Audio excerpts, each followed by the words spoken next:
Vamos lá, pessoal, continuando aí os nossos trabalhos nesse bloco, a gente vai começar a trabalhar alguns pontos relacionados à jurisprudência, né, aos entendimentos do STJ, que já que eu fiz isso no que tange à lei de improbidade administrativa, acho interessante a gente fazer o mesmo critério para processo coletivo de uma forma geral.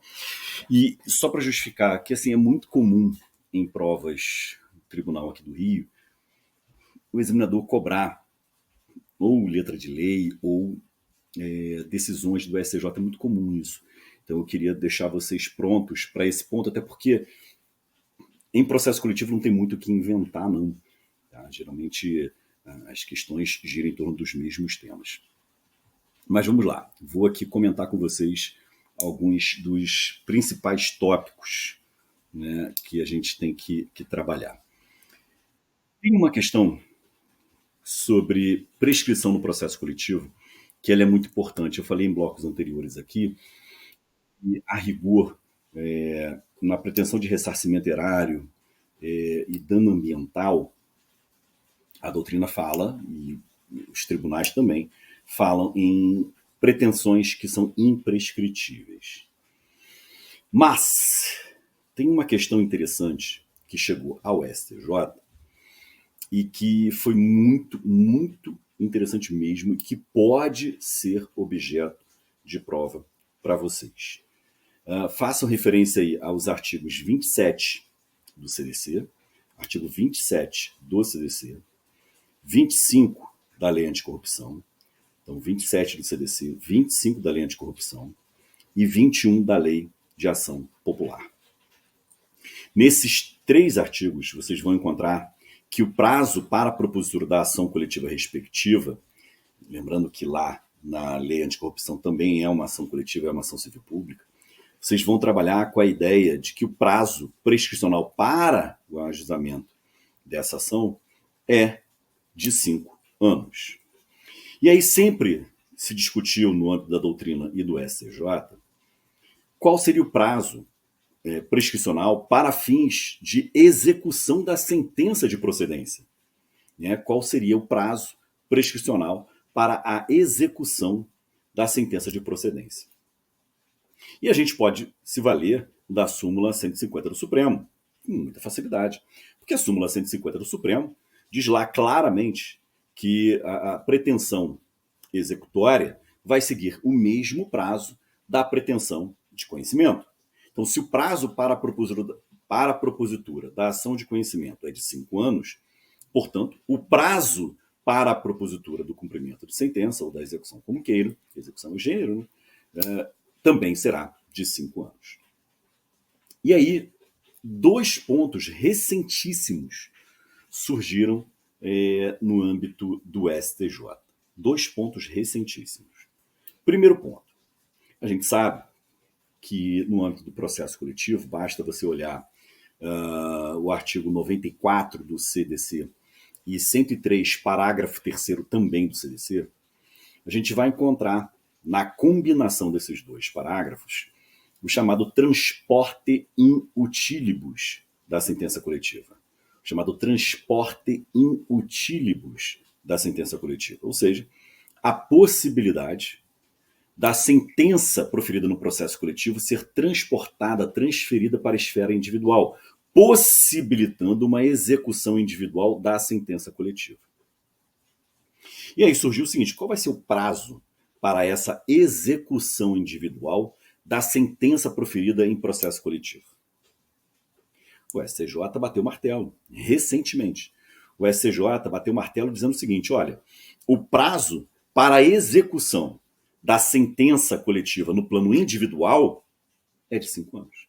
Então, o prazo vai ser o mesmo, prazo de 5 anos. Só que, qual o cuidado?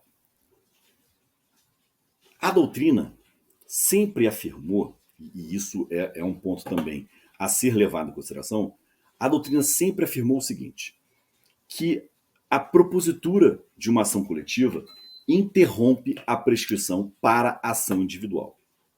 Que a propositura de uma ação coletiva interrompe a prescrição para a ação individual. Entretanto, isso inclusive ação coletiva proposta pelo MP. Entretanto, o STJ definiu que se o Ministério Público propuser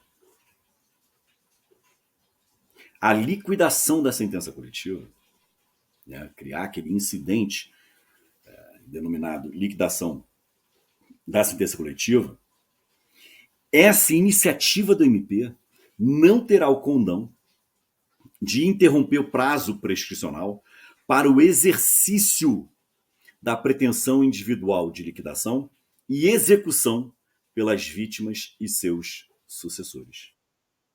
Então vejam, mesmo com a doutrina e também algumas decisões do STJ nesse sentido, de que a propositura da ação de conhecimento interrompe a prescrição, né, a ação de conhecimento que eu digo, ação coletiva, interrompe a prescrição para a ação individual, mesmo assim, o STJ bateu o martelo, olha, pouco interessa, se o MP propuser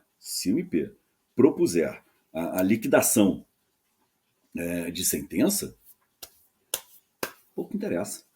Não vai interromper a prescrição para a execução individual. Tranquilo? Então vejam, aquele prazo de 5 anos está correndo, porque não houve interrupção. Agora, a questão mais interessante versando sobre isso. Foi um caso concreto no qual o Ministério Público celebrou um termo de ajustamento de conduta.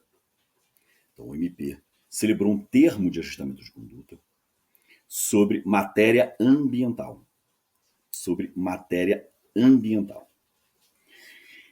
Esse TAC não foi cumprido.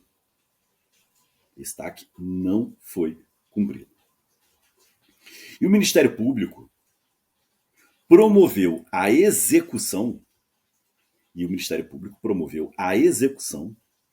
após 5 anos desse não cumprimento. Qual foi a tese ministerial? Bom, se a pretensão de reparação de dano ambiental é imprescritível, por via de consequência, a pretensão executória da reparação ambiental, ainda que prevista em um TAC, também deve ser considerada como imprescritível. Contudo, o STJ fez uma pequena digressão. No caso concreto, afirmando o seguinte: se a obrigação que se pretende executar de um TAC não se refere especificamente à reparação de dano ambiental, não há que se falar em pretensão imprescritível. Ou seja, para o STJ, a pretensão só vai ser imprescritível para fins de reparação de dano ambiental. Então, qualquer outra obrigação íncita no TAC, mesmo que a matéria seja meio ambiente,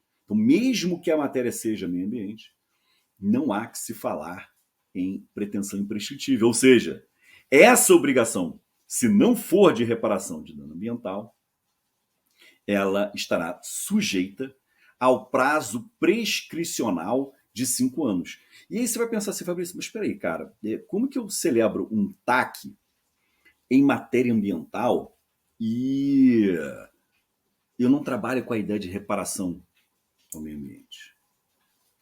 Qual é o cuidado que você deve ter?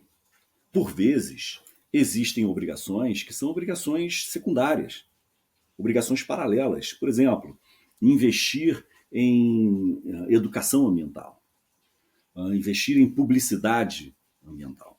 Veja, não são obrigações que estão relacionadas diretamente à reparação do dano.